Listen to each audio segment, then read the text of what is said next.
Welcome, everyone, to HLAA North Bay of California February chapter meeting. We're located north of San Francisco in Marin and Sonoma counties. I'm Sarah Ozer. I'm the president. Today we have with us Tawna Cooley, who is vice president. Tawna's waving. Our treasurer is not here. That's Sarah Rose. Jim Ozer is there as tech host. Tina McClung is our CART captioner, and CART is Communication Access Real-Time Translation. Alan Katsura is also here for tech help, and he will be recording and posting the meeting. Being together at a meeting like this is a way of supporting each other. So if you'd like, please put the city, state, or HLAA chapter you're from in the chat so that we can all get to know each other better. The mission of our chapter is to improve the world of communication for people with hearing loss through information, education, support, and advocacy.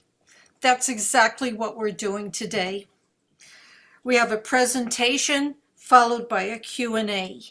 And after the Q&A, please stay in the meeting if you'd like to socialize.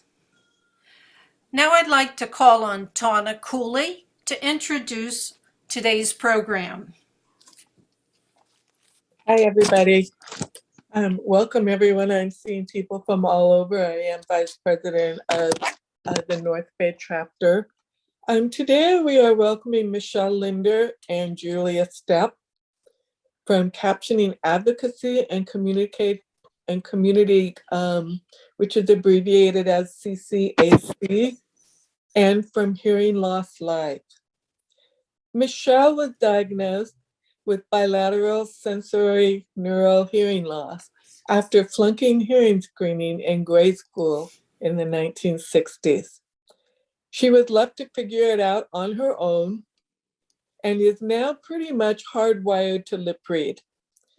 It's how she got through 12 years of public school. She is still a lip reader and visual communicator, as she has never found benefit with hearing aids due to severe hyperacusis. Michele lives in northern Minnesota and advocates for captioning in her community and online, or wherever she wants to participate and finds a barrier. She became a member of CCAC after interviewing Lauren Stork, that's spelled S-T-O-R-C-K, its founder, on their first year anniversary in 2010. That interview is available on Say What Club. Julia Stepp, hi Julia, has worked with HLAA Salt Lake City chapter for years and is super excited to meet with other HLAA chapters and to introduce our chapter, HLAA North Bay, to Julia's local HLAA Salt Lake City chapter. Julia is a CART provider. CART stands for Communication Access Real-Time Translation. As a CART provider, Julia has given live captioning to the hard of hearing in Utah for the past 20 years. She brings a unique perspective to hearing loss live. As a family member of those with hearing loss, a live captioner, and by teaching classes at DSDHH, which is, I gotta read this, the Division of Services to the Deaf and Hard of Hearing. So as we move on to our presentation, please feel free to put any of your questions in the chat at any time. And with that, I'd like to turn this over to Michele and Julia. Thank you.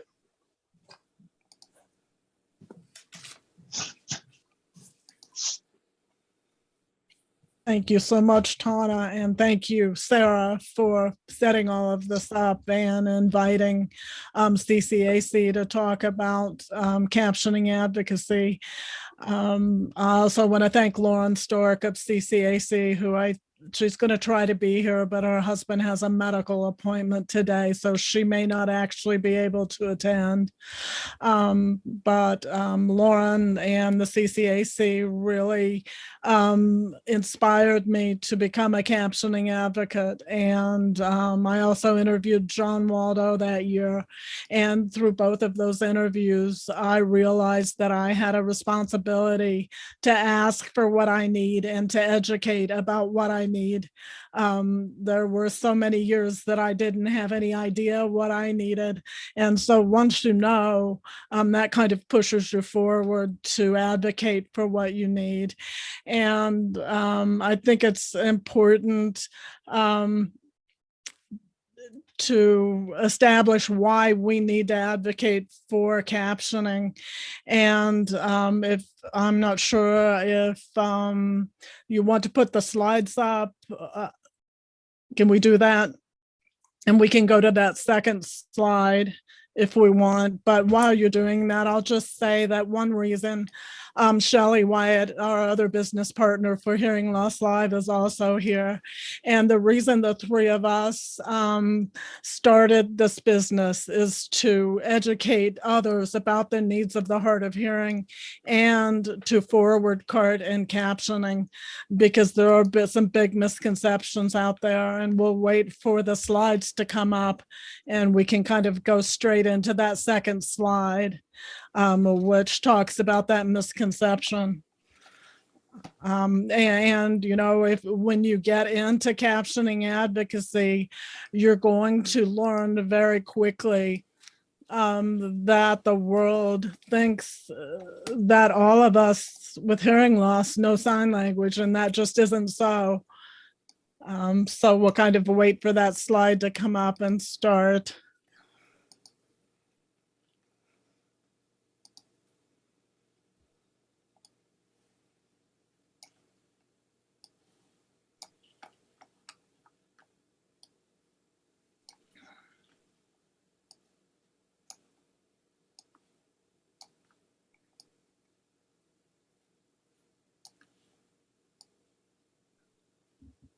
Okay, let's go down to the second slide with the brick background, if we could.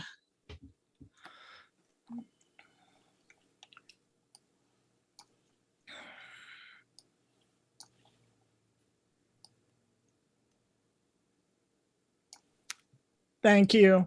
And that big misconception about hard of hearing people is that we all know and use sign language.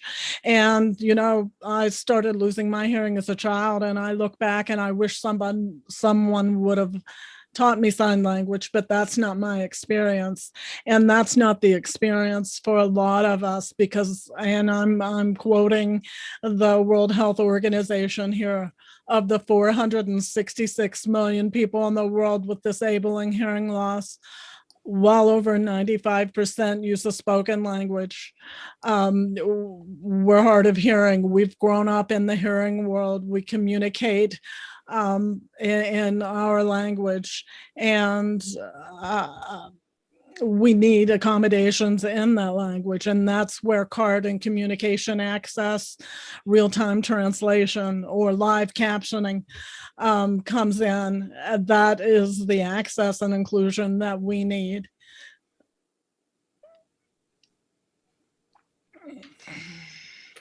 And unfortunately, the reality is that there are actually very few of us out there advocating.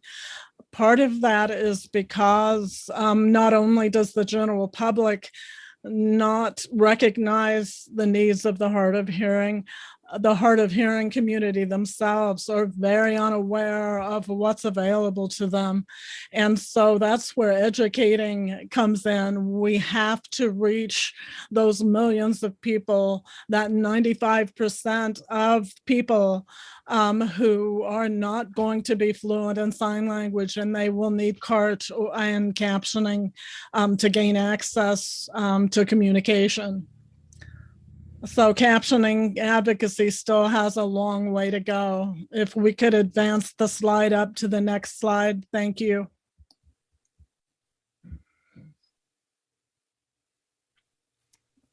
So this is where educating yourself and others about the needs of the hard of hearing and the hard of hearing community comes in.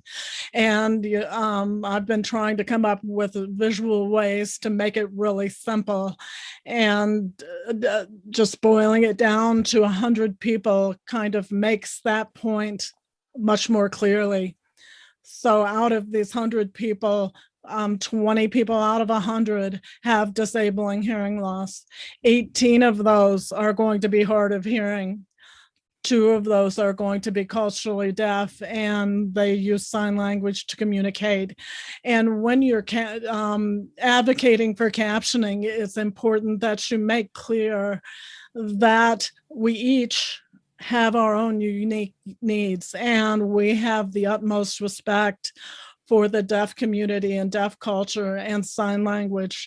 And because someone from deaf culture has the need for sign language interpretation, we support that. And we, when I advocate, I let people know, if you have someone requesting a sign language interpreter, don't make the mistake to think that they can use captioning or CART, because they can't. They should be accommodated in what they need for communication access. And so that goes for the hard of hearing too. We need communication access in our language, which is captioning.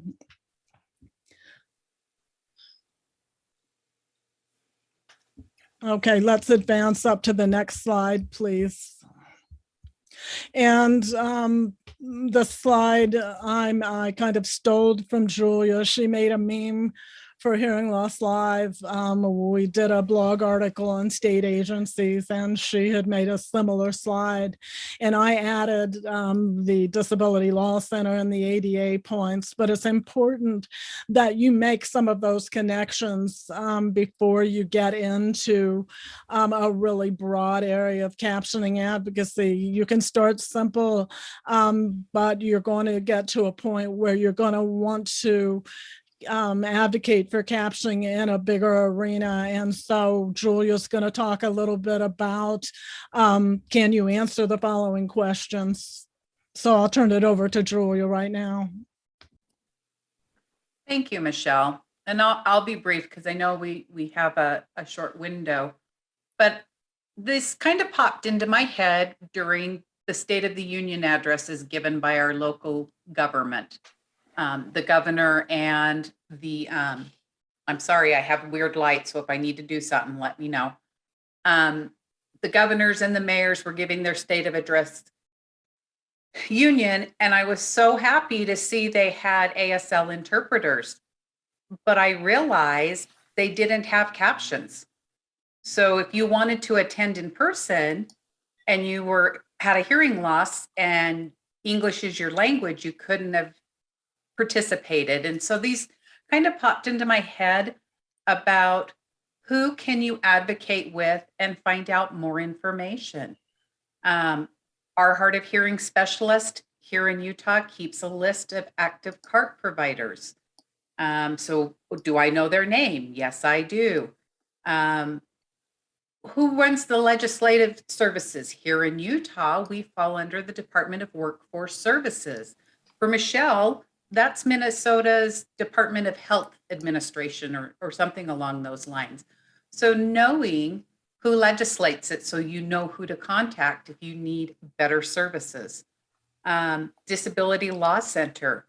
If you're not being given your accommodation, and you should be getting it under Americans with Disability Act, whatever title that falls under, the Disability Law Center is the perfect place to go to. And Arlene is correct. The subtitles have disappeared altogether.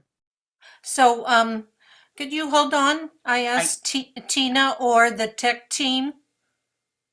Can the tech team please look to see what's going on? Hey, there they are. Okay, so Julia, would you mind going back to where you started? Sure, that's fine. Thank you. So I came up with this meme idea actually during the State of the Union local addresses by our governor and our local mayor. And I was happy to see they had ASL interpreters, but it was really sad because if you attended in person or watched on a certain channel, you didn't have any captions. So somebody with English wanting to see and hear what was the report, they were left out. So it kind of led me down a road of who in your state can you get with to help yourself when you're advocating for things like CART? Do you know your hard of hearing specialist? Because they probably are going to be the go-to to help you know who offers CART in your state and or remote CART. Who legislates that? So this is your tax dollars at work. In the state of Utah, it's ran by the Department of Workforce Services. But in Michele's state of Minnesota, it falls under Health and Human Services. So each state has different legislation, and so you want to know who's in charge of that department and what do they know. Michele added Disability Law Center. Didn't even dawn on me, but that's somebody that is going to be in your corner when you ask for CART and you're being told no. They can work with you. I don't know, and for us, Michele, who our local ADA contact would be, but there is a national company called askjan.org, O-R-G, that is about accommodations. So that might be a good place to learn more about Americans with Disability Act. And maybe Michele can fill you in on who in Minnesota that is. So I always encourage people, go to your government's website and learn more about the services and that are there for those with for those who are hard of hearing and are English based, and work with them so that they know, if they don't already, what your needs are, and that will help you with the allies when you're asking for accommodations. I hope that makes sense. Sometimes I ramble. Michele, I'll go ahead and turn it back to you.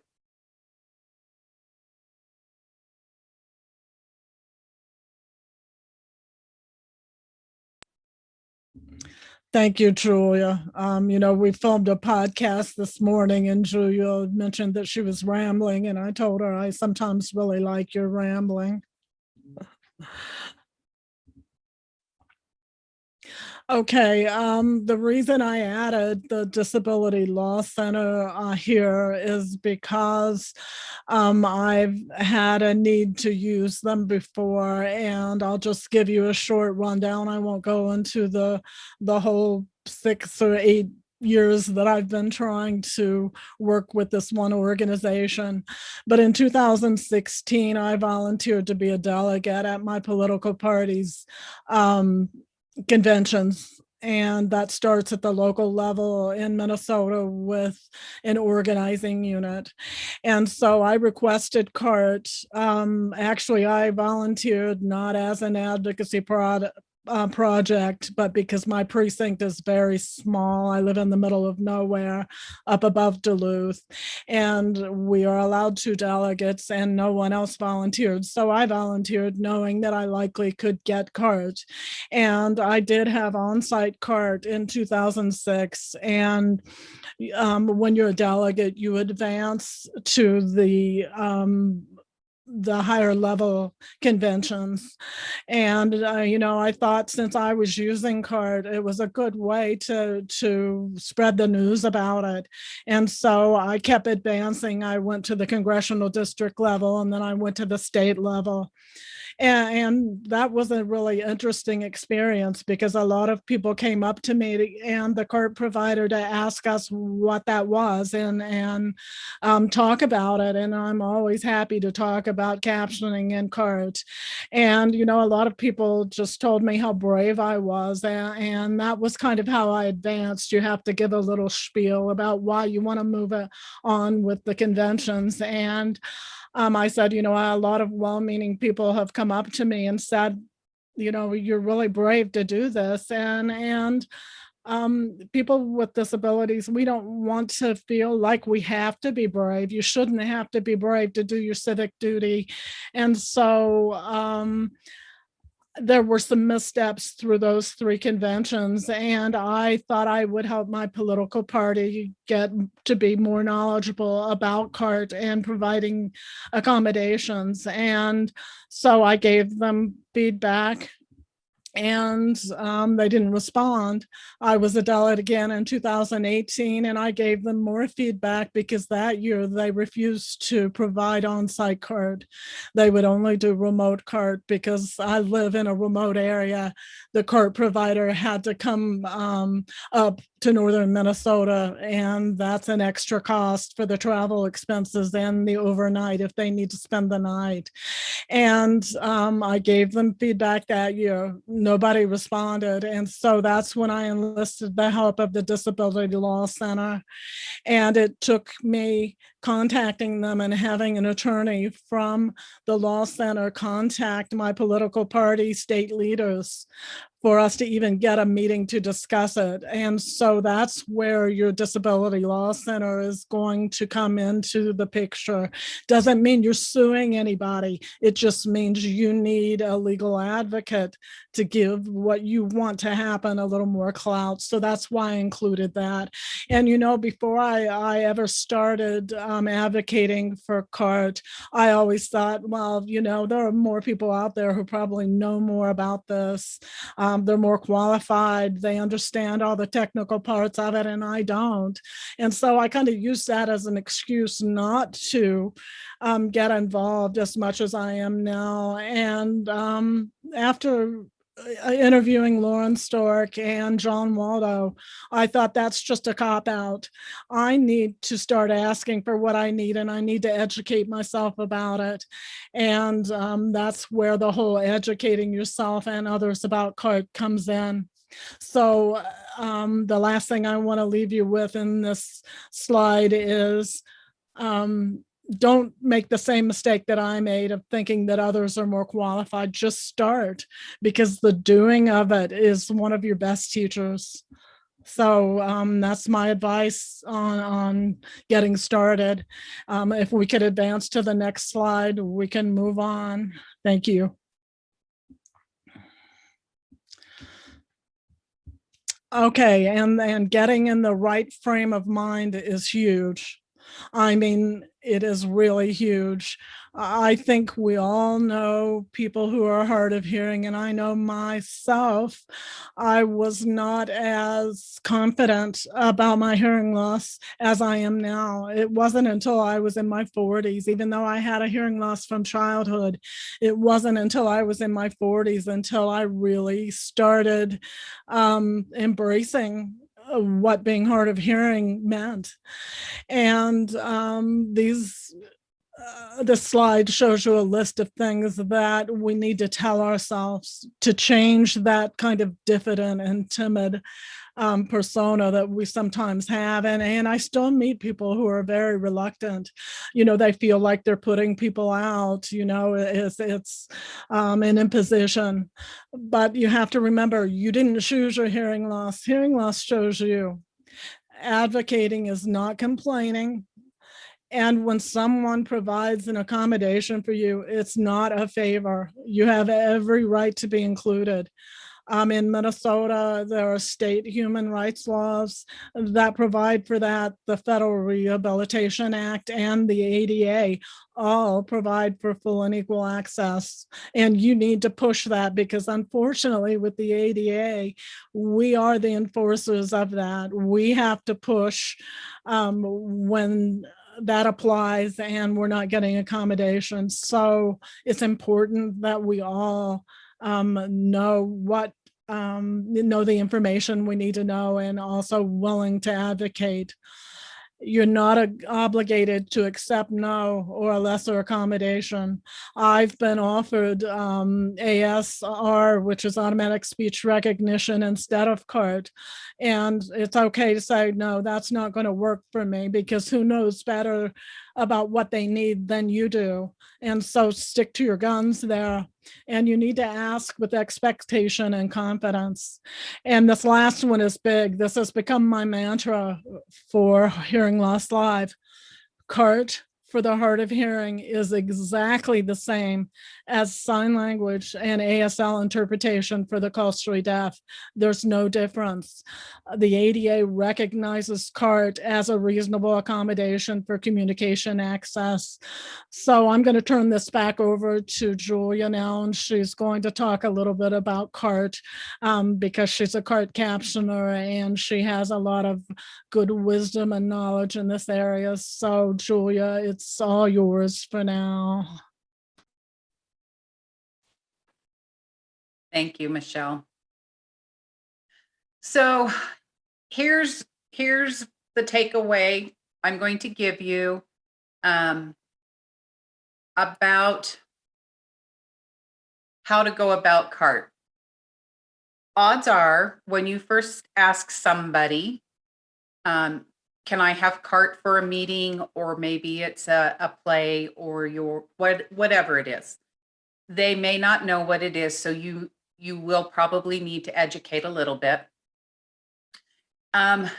There's two kinds of CART. Well, for a steno writer, there's two kinds of CART, on-site or remote.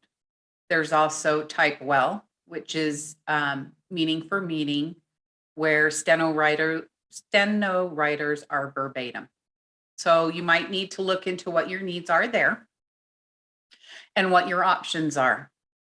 And we can train you on all of, not train you, but we can educate you at Hearing Loss Live on those types of things in a larger time frame. So you need to know what you're going to request. I always say, put it in writing. If you can email them, send an email. If you ask verbally, follow it up with an email. Always put it in writing. That's my human resource training before I became a CART provider. Be prepared to explain what CART is. You can use a couple different things. We have on our webpage access to Global Alliance, who has a list of providers. National Court Reporter Association has a list of CART and captioning providers. There's a couple other lists. This is where knowing who your hard of hearing specialist is comes into play, because here in Salt Lake, they keep one on the web page so that you can know who captions and whether they can do in person or if they do remote. So it's a good way to give the business the ability to go to a provider to get better information. And the hard of hearing program should be able to do that for you too. Don't be afraid to ask. Even if you realize 2 days before the conference, you're really going to need a captioning CART accommodation, they may have to say no because of the setup or something. But recently I had somebody reach out to me and say, gosh, they told me I needed to give 2 weeks or they couldn't get CART. Really, that's not the case. There's a lot of larger companies who can fill in last minute CART needs. So don't be afraid to ask. Now, if the venue has something weird and can't do it, I don't have an answer there, but most venues, there should not be a reason that they can't even get last minute accommodations. Another one people get told is that we cost too much, so they can't hire a CART provider. That is not true. A CART provider falls under the same tax deduction as hiring an interpreter, whether it's a a foreign language interpreter or an ASL interpreter, there's a tax write-off that the company sees, and it's the same. So it really isn't that much. And, you know, we don't share with each other our prices, but if you feel if the company feels the first person they called was too much, say, well, can you try another company? There may be a smaller company who can do it for a less price versus a larger company who outsources and has more access to more people available. I will say in this day and age, on site can be difficult if it's not given a good couple weeks, mostly because we're pretty booked up. And so we got to add travel time in unless we're really close to whatever venue it is. And I know you guys are in Northern California, so there's some time constraints probably there with getting people to where you want them. I think that was all I had on the short list of how to hire CART. I'll turn it back to Michele.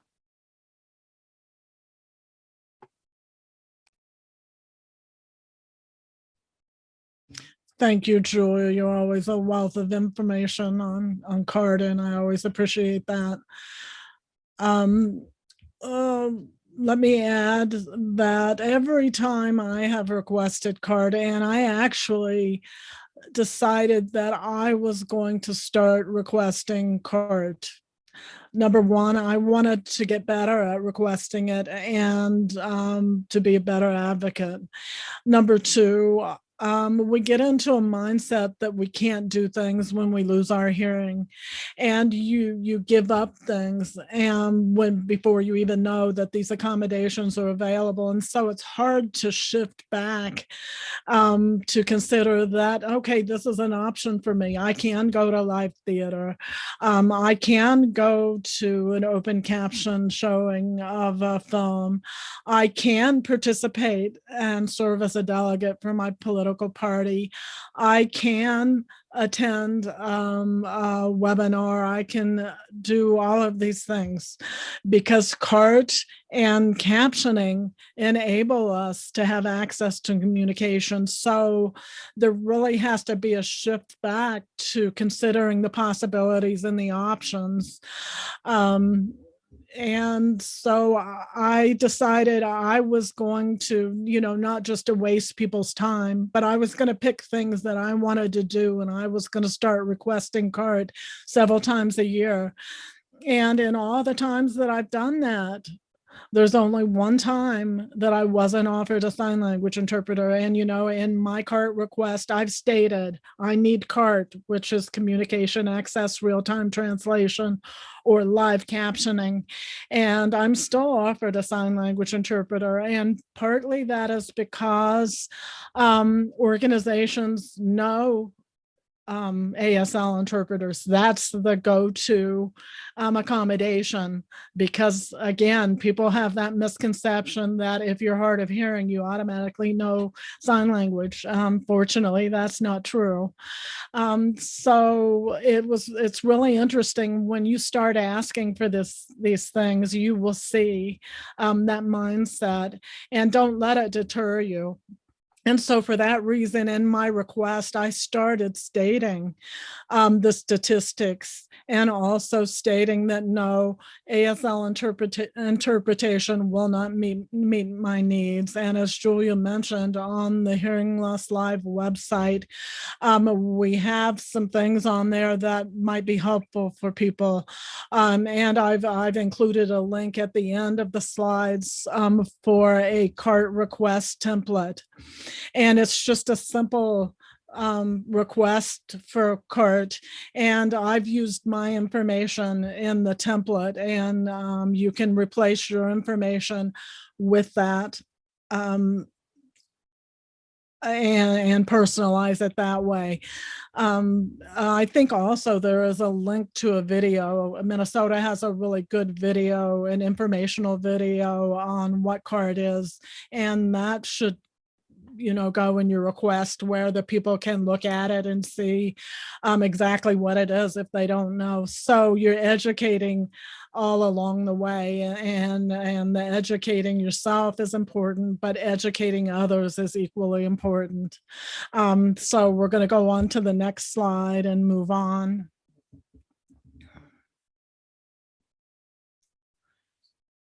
Okay, it's really important that you collaborate with others who know more than you do. And that's where CCAC comes in. And I joined them right after I did the interview with Lauren in 2010. I joined right away, and I found a wealth of knowledge among the people there. And both CCAC and Global Alliance, I think, are made up of captioning consumers like all of us, and CART professionals, captioning professionals like Julia, technical people who have their expertise and they can lend a lot of knowledge about that. Legal advocates like John Waldo, I think he's a member of CCAC. I'm not sure if he's on Global Alliance or not. But just a wealth of information, and there's no need to start from scratch. You don't need to reinvent the wheel, because there are other people in other areas of the country that are trying to do the same things that you're trying to do. And so when you network with all of those people, you really kind of get that group behind you. Your voice doesn't stay a lone voice. You add other voices to your voice, and it actually makes a bigger impact. One of my early captioning advocacy projects was in conjunction with CCAC and Lauren. And I'll try not to make my stories long. Sometimes they get long-winded.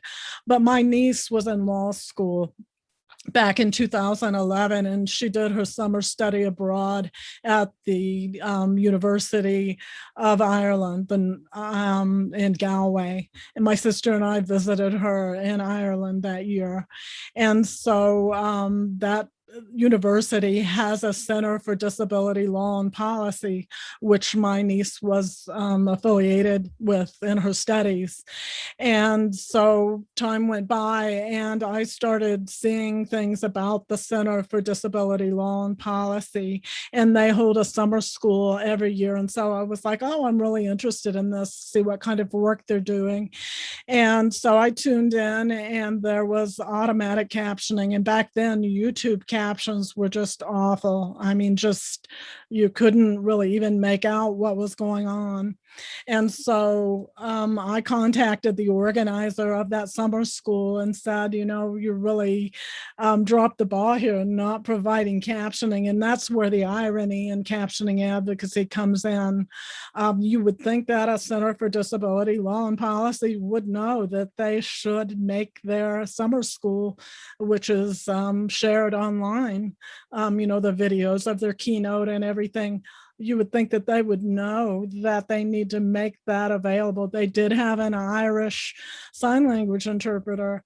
And so through our correspondence and with Lauren's help, I answered the organizers' questions, and they actually had me draft a funding letter for their funders to say why it's so important to provide CART, which is a verbatim transcript of what is being said, why we need that. And so the next summer's summer school videos that were online were all had quality captions. So poor captions aren't enough. We need quality captions. And that's where you're partnering with a captioning advocacy group is really going to be valuable. The other way that you're going to learn from each other and network is through groups like Hearing Loss Association of America. Our peer support is so important. We learn so much from each other, things we didn't know. And that's what the Say What Club did for me. I joined the Say What Club in 2008, and I didn't know anything that was available. And I really got an education from my peers. And that's so important. So I'm behind in my notes here. So that's where all of this comes into play. You're collaborating with people who are going to be able to answer your questions. It's okay that you don't know the answers, but you do need to know where to go to get the answers, and that's really important. The other part of this is we might ask ourselves, where are we going to request captioning? And my answer to that is everywhere.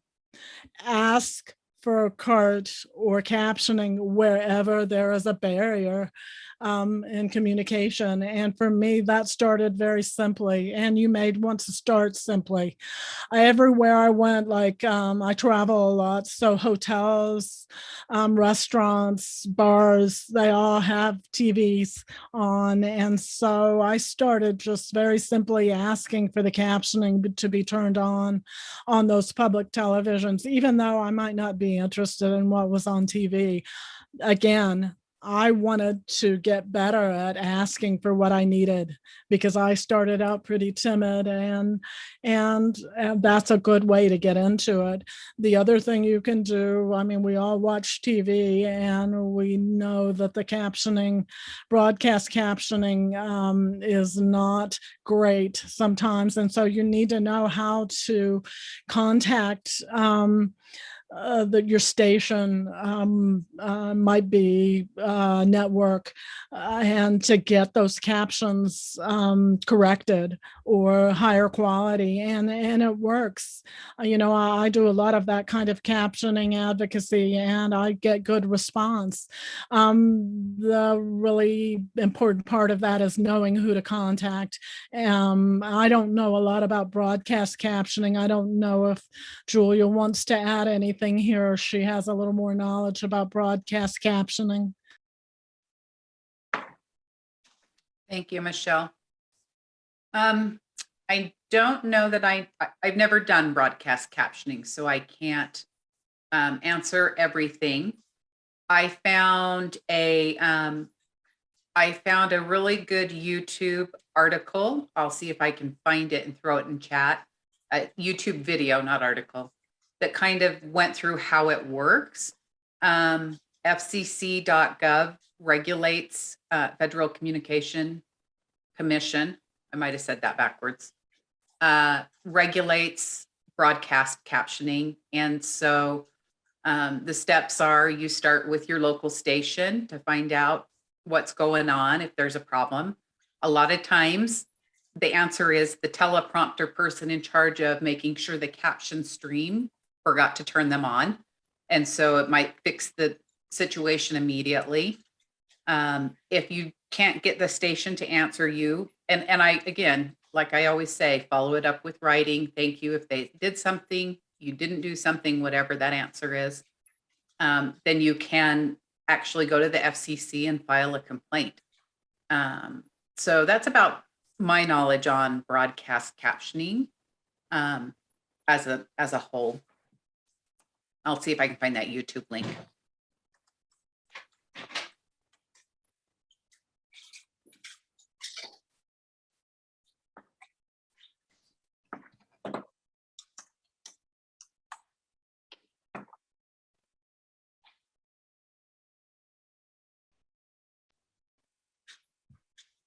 Okay, and you know, Julia and I didn't collaborate a lot on this presentation with the slides.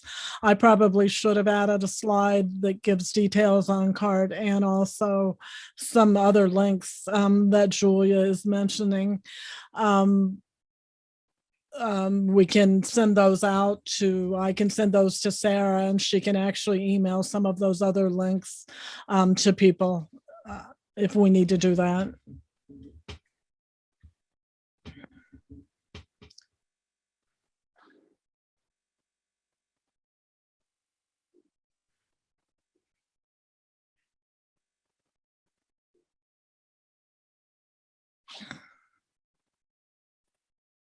Okay, I think we can advance to the next slide unless Julia has something more to add about broadcast captioning. No, go ahead, Michele.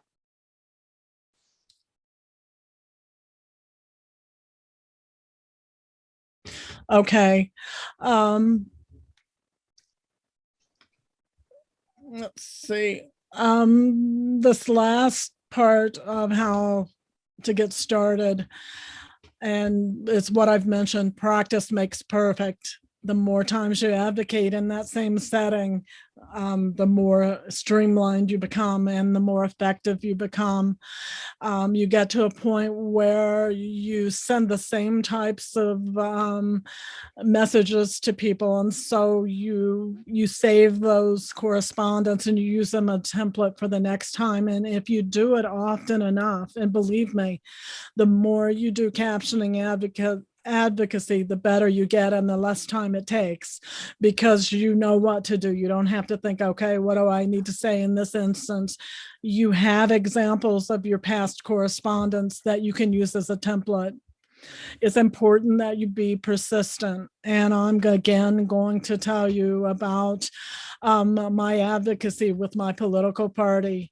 That all started in 2016, and I am still trying to make the point to the state leaders that they need to give me what I say I need, not what they think they can afford or what they think I need.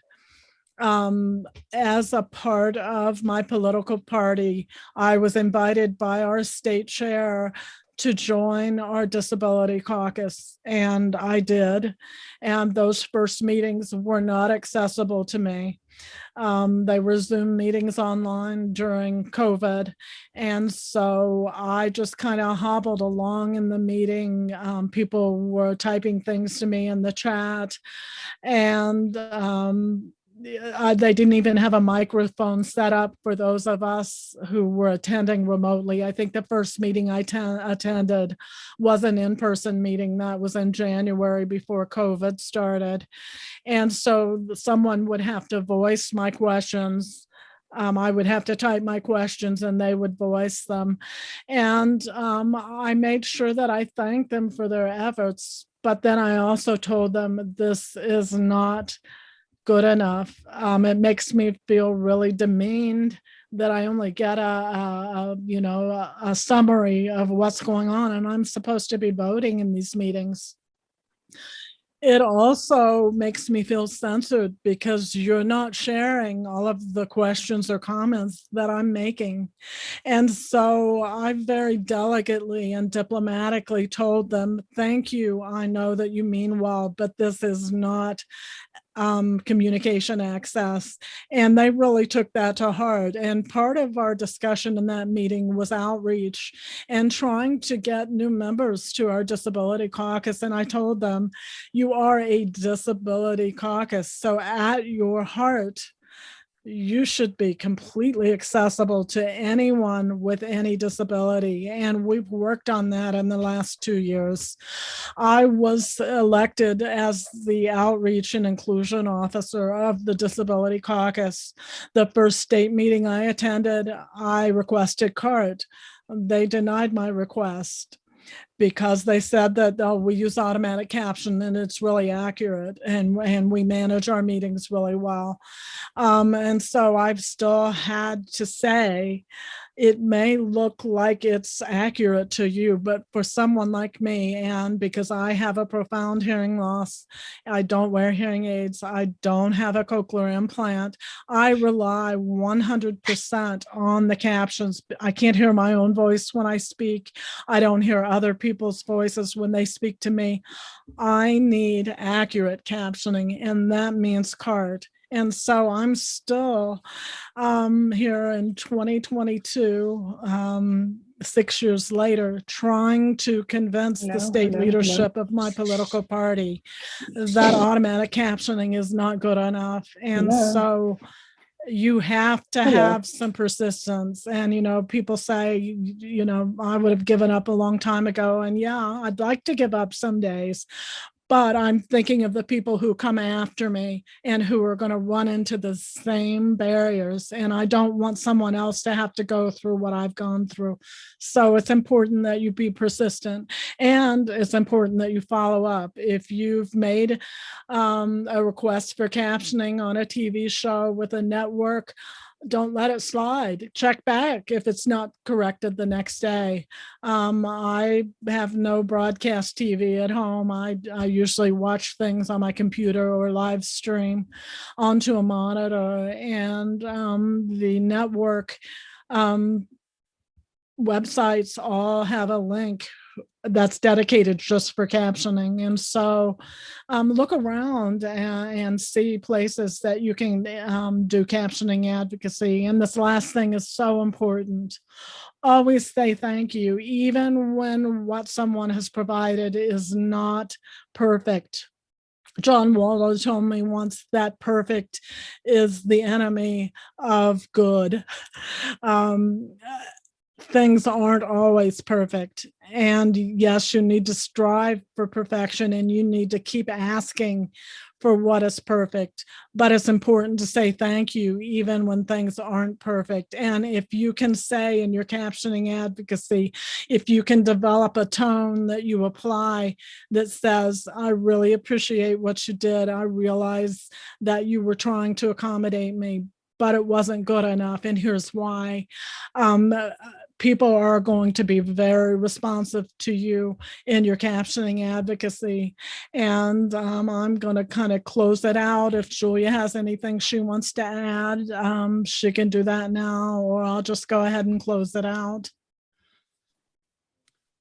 I think I'm good.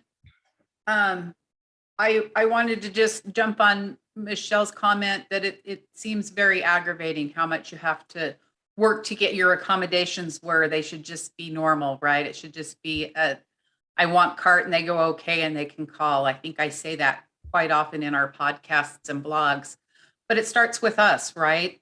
We want our children to be able to say, I have a hearing loss, I need cart, and people to understand what that is. It needs to be requested. It needs to be the normal, is kind of how I put it. So thank you, Michele, for mentioning our hard work will pay off for those later in life.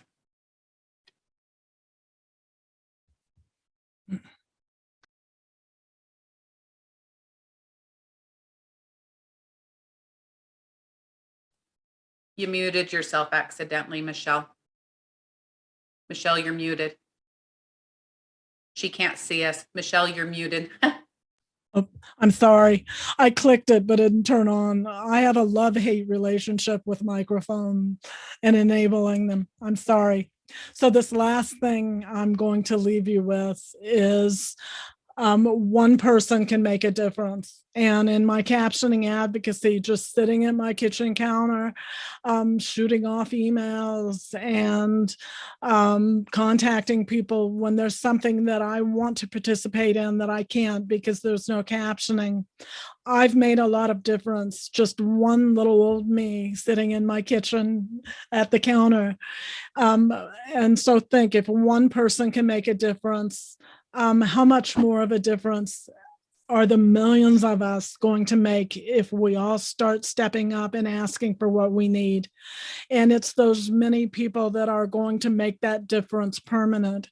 And so that's a big goal of Hearing Loss Live. Julia, Shelley, and I have collaborated over the years and worked on things together, and we all see how important it is for the majority of people to ask for what they need, not just a small, tiny little percentage that's doing it now. We need everybody to ask so that the world knows that the hard of hearing is such a huge community, and our needs are very different from those of deaf culture, and CART is how we access communication. And so that's super important that we all get started captioning in our own community. And I want to thank you for having us this evening, and we love talking about captioning and advocacy. If you go to that last slide, you'll see some links, and again,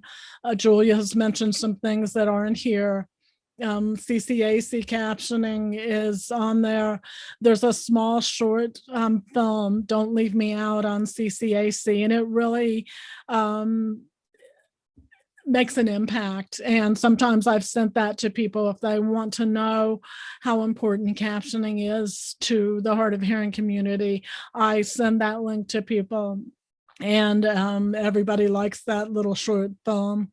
Also, coincidentally, our blog topic for this week on Hearing Loss Live is requesting CART. And we published our blog this morning, and then our video podcast comes out on Monday. So there are links to both of those things. I've also included that CART request template link to the glossary on our website. You can scroll down and find CART request template, and you can open that up and use that as a starting point.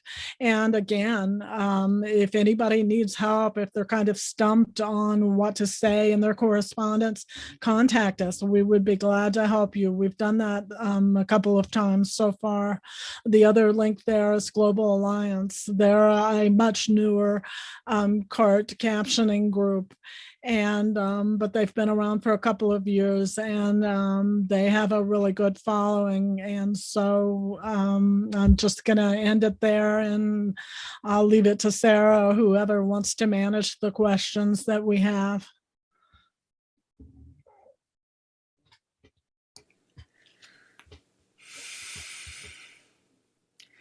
Thank you very much, Michele and Julia, for your very informative and inspiring presentation.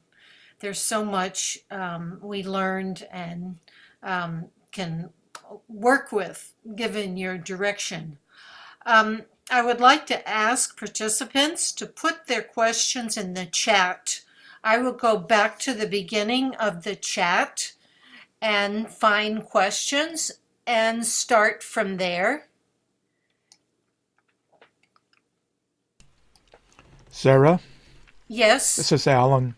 Yes. Bruce Nelson has had his hand up for probably half the presentation, so you might want to start with him. Okay. Where I asked him to put it in the chat, Bruce. But there's way too much to put in the chat, but I'll do the Reader's Digest version. The chief engineers of all the TV stations know me. They know me socially because I belong to the broadcast engineers organizations, but they also know me because I write them lots of letters about captioning.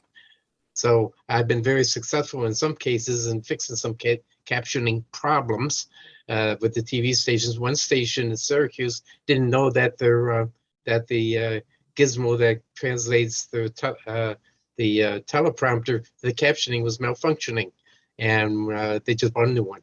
So because I told them about it. So this is success there. I'd rather see live captioning for the newscasts, but I'll take whatever I can get from them.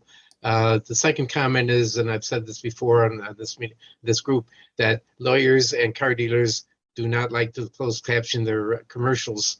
And in some cases, even hearing aid dealers don't like to caption the commercials, and just blows my mind that they don't want to sell to us. And then the third one is, even though I try to get a organization to get CART for a meeting, not always successful. I'll bring my own. I can't bring my own CART, but I do carry a Chromebook, and I bring up. I don't know if you can see it. I don't know if you see it because of the backgrounding. This is a Chromebook that's running live caption on it, and hey, it's better than nothing. But I'd rather have a CART captioner, but I'll take the live captioning. I'll take the Chromebook whenever I can do it, and I put it out in front. I put it up in front on the stage in front of the speaker, and people look at me weird and say, "Oh, you could get captioning? Oh, well, maybe we can get that. Now that I know how many people need it, maybe I can get some live captioning. Let's see what happens." So that's my Reader's Digest version. Thanks. Okay. Thank you, Bruce. There's a question here from Alan Bortel.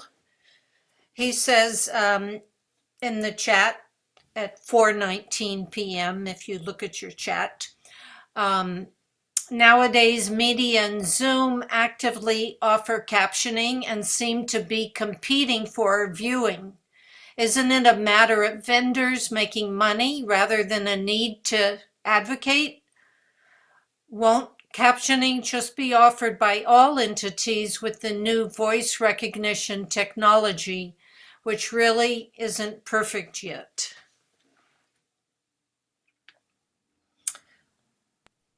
I'm not sure if you want to speak to that, Julia. First, let me respond to Bruce and say better than nothing isn't something we should have to settle for.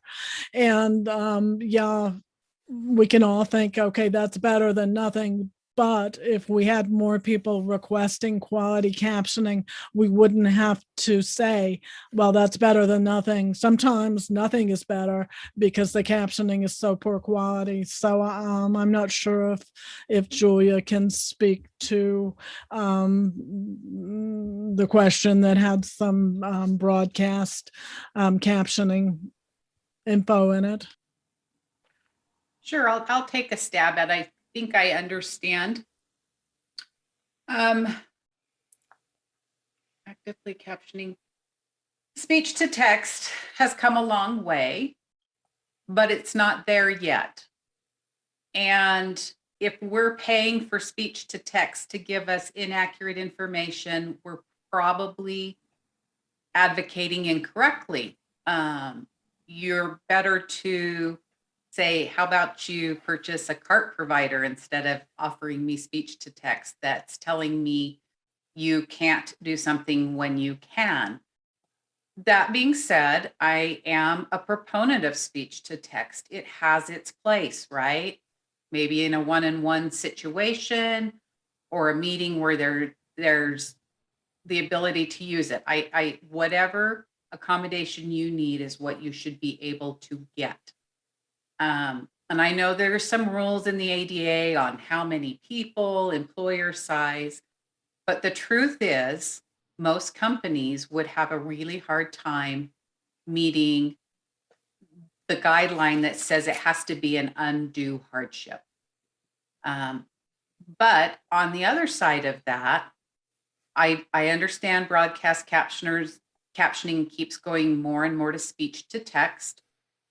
And I'm not going to lie, my favorite news station, I'm not necessarily because I like their news. I mean, their news is mediocre, but my local news station that I prefer to watch uses speech to text. It's the most accurate of the three stations. One of our stations, despite multiple complaints, doesn't offer correct captions. They might caption one broadcast for the day and that's what they run all day long. So you go to watch the caption and it doesn't match anything the reporter's saying at the 5 o'clock news because it's captioning what they said at the 12 o'clock news. So they just refuse to meet our guidelines and they get away with it. You know, I can send complaints all day long, but when we get together and we say, no, this is not accurate, you know, I don't know if I'm even answering this question, but I'm going to back Michele here. Don't settle for a lesser accommodation. It is absolutely a viable choice under Americans with Disability Act to request CART. It is your right. It is your tax dollar money, right? In some cases, and in most cases, especially with government. So I would say if you're paying for speech to text at a meeting and it's not accurate enough for you, you really need to talk to those people and say, this isn't cutting it. You need to pay a CART provider. Hopefully that answered it. Thank you, Julia. I'm going to add here that we all love speech to text. I use speech to text and it's great where it applies, but it doesn't apply to like getting your information from news on the television. It doesn't apply. And so while the people providing it want to make shortcuts and say, okay, this is good enough, unless they have a hearing loss themselves or they're deaf, they don't know anything about accuracy. I would really love if we all came with an on-off switch with our hearing. And when somebody tells me that, oh, that's good enough, I could turn their sound off and they could actually have to be forced to rely on the captions. And then we would see how accurate they would think that they are. And I get argued with about this a lot. I use Otter on my phone when I'm out and about with masks. I use captions for phone calls, and that's live captioning, but sometimes there's not a live captioner available. And the automatic captions work fairly well there until a live person is available, which is usually like right almost instantly. I use speech to text on a lot of things. When Julia, Shelley, and I have our meetings, we prefer Google Meet because the live transcribe that's integrated into Google Meet is much more accurate than the Zoom captions. We all talk about the awful Zoom captions when we do our podcasts.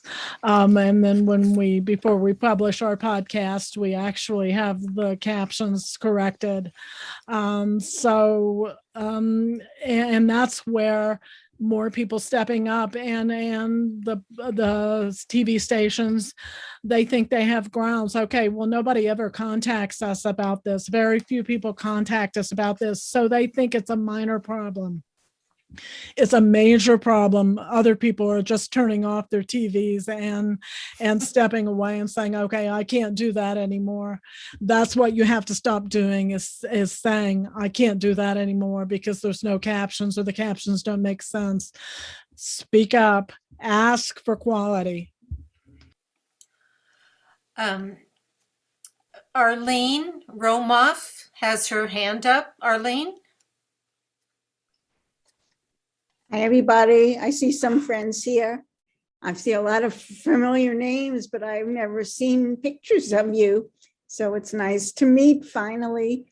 This is a topic that's near and dear to my heart. I've been advocating for captioning for a long time, since the beginning of the ADA, and with some very positive results, theater captioning being one of the major ones. I did want to mention that there is a service, a feature of your telephone relay service in some states. It used to be about a dozen states. I know now there are more states. It's called Relay Conference Captioning. It's part of your telephone relay service contract, and that's state by state. And what that provides you with is you can request cart captioning for an online conference, just like a Zoom or any other one. The captioning is provided by a cart captioner. It is cart, and it is provided on a separate website. So you have to size it and put it, make it fit wherever you want, or put it on your phone and just prop it up like that. But it is real-time captioning. It is a cart provider, and it is free to those people who are requesting it. So it's a very important thing to know, because it's solving your problem. Nobody can argue with free, right? So even if it's a Zoom meeting, you can request it yourself, or you can have your meeting arranger request it. I participate in a disability action committee in New Jersey, formed right when the pandemic started. And I don't arrange the meetings. So those people who arrange the meetings arrange for the relay conference captioning. So people who are hearing are arranging for it. And you know how important that can be, that it's not just your responsibility because you're the one who needs it. That if it's the meeting and the meeting needs it, then the meeting planner arranges for it. So just wanted you to go check your state because there were new states added. So go to your relay contract and find out if you have relay conference captioning. If you do, great, publicize it to your constituency. And if you don't, advocate for it because free is free, and captioning, card captioning, you know the value of that. So I just wanted to make sure that was generally known here, because this is the audience who really wants to know about this. So I thank you for the time to interact with you guys. All right, Jack Clevenger has his hand up. Jack? Yes. I went through the process of going to the Center for Disability Law after I've been trying to get my my area government agency to provide captioning for those people in my community who have hearing loss. But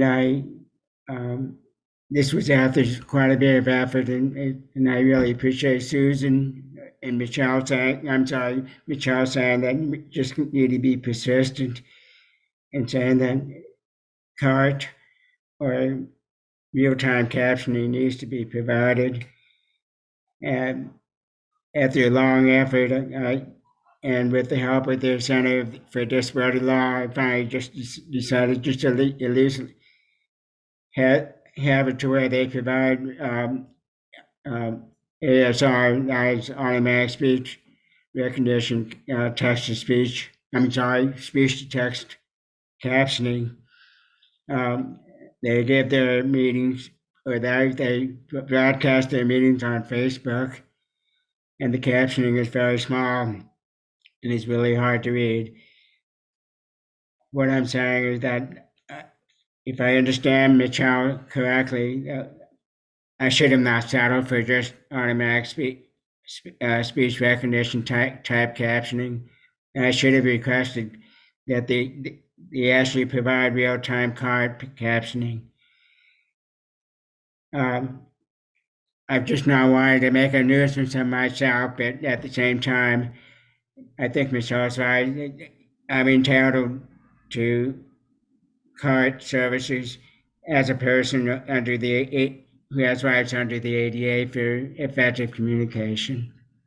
So I wanted to hear what Michele or anyone else in this forum have to say about that.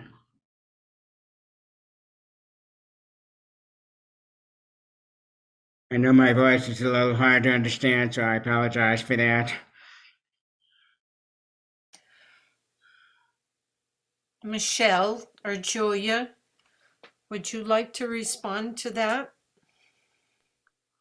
Let me start. And Jack, let me see if I can recap kind of what you're asking us.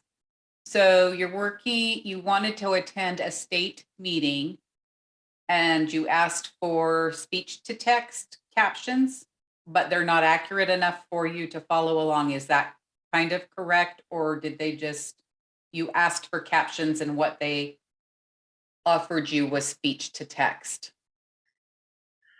That is correct.